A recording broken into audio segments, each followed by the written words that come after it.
car, the red car of Geoff Bodine. The 8 car, Bobby Hill, on the inside, has to follow his lead. And the crowd rises to its feet to watch the restart of the Transouth 500 on lap number 187. The green flag flies. We are back to racing once again. Now 5 laps from right now. If we stay under green, we'll pay $10,000 to the leader of the event. And if you know who it is and if you have registered, you may be eligible to win a Pontiac Grand Prix within the next couple of hours. Well, the Bodine brothers move out pretty good there on that restart. The halfway money will be paid on lap 192 if we stay green. And there is Geoff Bodine stretching out the advantage over his brother.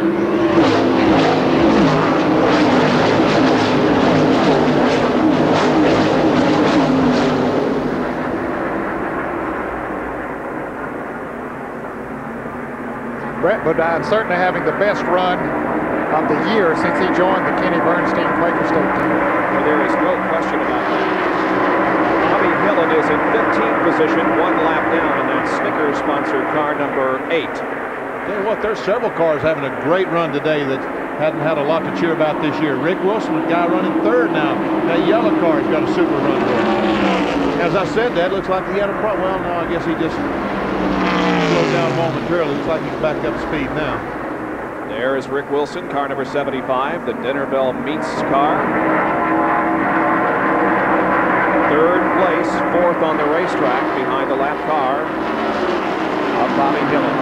Dale Earnhardt, it is not unexpected, is on the move once again as he threads his way through traffic and tries to get back up into a competitive situation. He restarted the race in 8th position.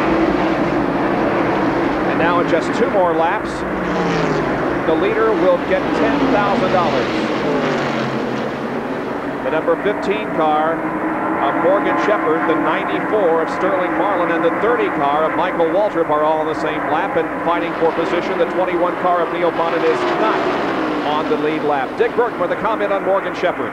Well, this is Morgan Shepherd's best run ever this deep into a season to be running in 2nd position in the points. And you know, racing philosophy says never change more than one thing at a single time. This team, however, changed all their cars. They went from rear steer to front steer. And they also changed their driver. So that's 2 major things that they changed over the course of the winter. But it's really working. And it's working in a way that's different than many of the other teams. Morgan doesn't come in and tell these guys it's pushing, it's loose. He comes in and says, I want 25 pounds more spring in the right front. Greg Moore says every time we do what he says to us, it runs better. It's running well now. We're coming up to the halfway point. Indeed it is. The halfway challenge money being paid right there to the leader, Geoff Bodine. Geoff Bodine is the leader of the halfway point and is the driver that you need to know if you are called in the next hour and have registered to win that Pontiac Grand Prix. Geoff Bodine from Chemung, New York, number 11, is the leader of the race. Here's the number 75 car and the 6 car of Mark Martin battling for position, and there is Ernie Irvin also right there. Of course, Ernie lost several laps earlier when he had a problem, but apparently that car is running very well. And here comes Dale Earnhardt to the inside of the racetrack as he tries to move around Rick Wilson, and he does so going into turn 1. Not only Earnhardt, but also Morgan Shepherd, Sterling Marlin, Bill Elliott. Great group of cars. We watch from out the back windshield of Ernie Irvin's Kodak Bill Oldsmobile.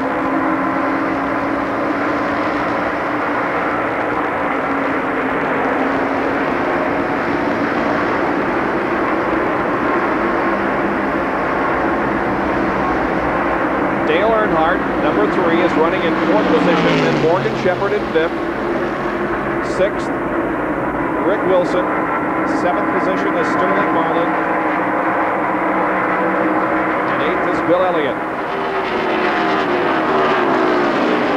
9th place would be Michael Waltrip. 10th place, Ken Schrader. And 11th, Ricky Rudd. Eric Nance running 12th.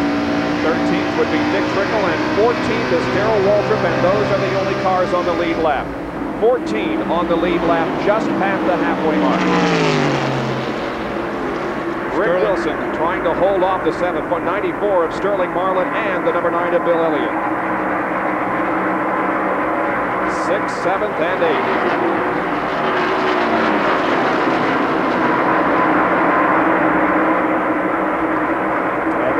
Behind Bill Elliott is the number 30 car, the number 25, I should say, of Ken Schrader, and then Michael Waltrip, followed by Ricky Rudd and Harry Ginn. And those cars are running nose to tail, and they all are running for position. As we watch from Harry Ginn's helmet cam, we can see some damage on Ricky Rudd's back bumper. Looks like he'd been tagged once or twice. Well, he was tagged in that early in the race. As a matter of fact, what you see on the left rear of the 5 car is where Rusty Wallace got all this damage. He tore up the right front of this car. He didn't.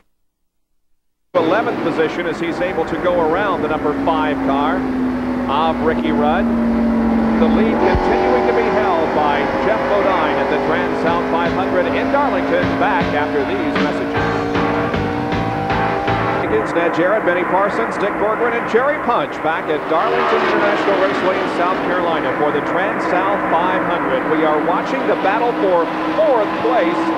Earnhardt, Morgan Shepherd, and Sterling Martin. And you think this is good? Well, just a few laps ago, it was even better than this.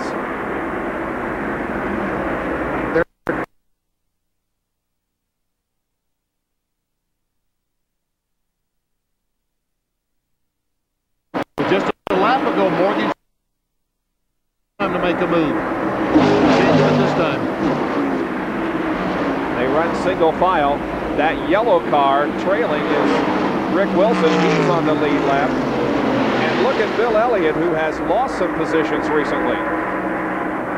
Now we see Mark Martin beginning to challenge Brett Bodine and in fact take away 2nd position from Brett Bodine. You just don't know how close that was to a crash. I mean, we're talking about a millimeter. The number 4 car of Ernie Irvin that we are riding with right now is 10 laps down. Remember, he had a crash in turn 4 earlier in the race and spent several laps in the pit area trying to get the problem on the car corrected. But the car has been running well since then. Yeah, it was running well before then, and since he came back out, it's run very well. We have a spin off of corner number 2. It is Rick Wilson. Rick Wilson. Yeah, that's what I thought. Rick Wilson has spun coming off the 2nd corner, and his car is now stalled to the inside of the racetrack. Now he gets it going once again. This will, however, bring out our 6th caution flag of the afternoon. Rick Wilson, who was running in 7th position, causes a caution flag. Well, let's take a look now at our Western Auto race recap. And first of all, tell you that the battle for the Mechanic of the Year, one is chosen at the end of every race, and then an honor to the winner at the end of the year. And the point standings right now show us that Gary Nelson is leading with Robin Pemberton 2nd, Tim Brewer 3rd, Steve Lloyd 4th, and Donnie Wingo 5th in the Mechanic of the Year standings presented by Western Auto. All right, Gary Nelson is the crew chief. Oh, we need to say that graphic again, but you wonder who some of those crew chiefs are. Gary Nelson is, of course, for Kyle Petty.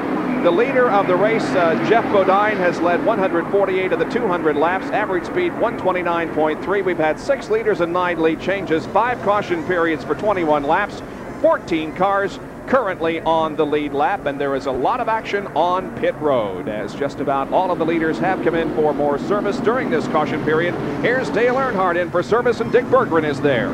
Well, the last time they came in for service, they put about 9 rounds of bite in the car, and that helped a whole lot. This time they're putting no bite in, but boy, they're having trouble with the left rear tire. They haven't quite gotten it on. Morgan Shepherd, who he's battling with, is already out ahead of Earnhardt. Earnhardt says the car's a little better, but he's going to have to pass Morgan Shepherd. He's been having trouble with him a bunch this afternoon. We're on the crew cam as the catch can man on Kyle Petty's car. There goes Kyle back out onto the racetrack.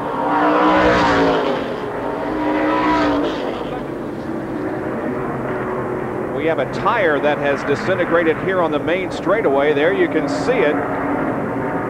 It's come off of one car. I'm not sure which one. I think it was Rick Wilson's car, yeah, who was the reason for this caution period, spinning off of corner number 2. Back right after this.